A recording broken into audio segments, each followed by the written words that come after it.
लोकतंत्र में जनता की चुनी हुई सरकार इतनी मनबड़ हो गई है कि वो जनता से नहीं डर रही है। सरकार इतनी मनबड़ हो गई है कि वो जनता को डरा रही है। अरे धिक्कार है उस जनता पर जो अपनी बनाई सरकार से डरने लगे, और लानत है उस सरकार पर जो अपनी भाग्य विधाता जनता को डराने लगे। ये सरकार जनता की बनाई हुई है। क्या प्रधानमंत्री से सवाल पूछने के लिए मुझे प्रधानमंत्री बनना पड़ेगा? सरकार इतनी मनबड़ कैसे हो गई है कि वो जनता से नहीं डर रही है? अरे धिक्कार है उस जनता पर जो अपनी बनाई सरकार से डरने लगे।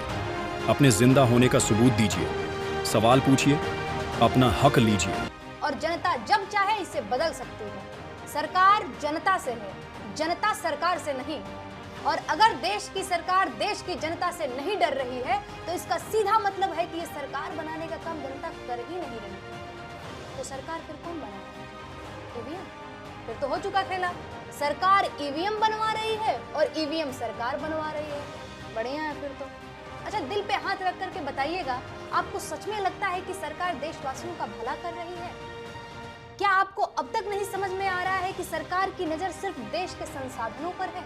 महंगाई, बेरोजगारी, स्वास्थ्य और शिक्षा जैसे मुद्दों को साइडलाइन कर देने वाली सरकार देश का भला कैसे कर सकती है? कुछ अंधभक्त और जाहिल किस्म के लोग मुझसे सवाल पूछ रहे हैं कि मैं होती कौन हूँ प्रधानमंत्री से सवाल पूछने वाली, मेरी औकात क्या है, हैसियत क्या है मेरी? गजब सवाल है। अब क्या देश के प्रधानमंत्री से सवाल पूछने के लिए पहले मुझे प्रधानमंत्री बनना पड़ेगा? आप शायद भूल गए होंगे, लेकिन आपकी जेब में पड़ा एक कागज का टुकड़ा आपको ताकत देता है कि आप पूरे अधिकार के साथ देश के प्रधानमंत्री से सवाल पूछ लें। अपने सोए हुए दिमाग को जगाइए मत। आपका वोटर कार्ड आपको खाली सिम खरीदने के लिए नहीं दिया गया है, आपकी नागरिकता का एक दस्तावेज है, और वो उसके आधार पर रास्ते का एक गरीब मजदूर भी प्रधानमंत्री से पूछ सकता है कि साहब मैं अब तक गरीब क्यों हूँ? अपनी ताकत को पहचानिए। इस देश के नागरिक हैं आप, गुलाम नहीं हैं। आजाद देश के आजाद नागरिक हैं आप। जागिए और पूछिए सवाल इन बड़ी गाड़ी और ऊंचे मकान वाले नेताओं से कि आप अब तक बेरोजगार क्यों हैं? पूछिए सवाल इन महंगे सूट और मोटी खाल वाले नेताओं से कि देश की 80 करोड़ जनता सरकारी भीख पर क्यों जिंदा है?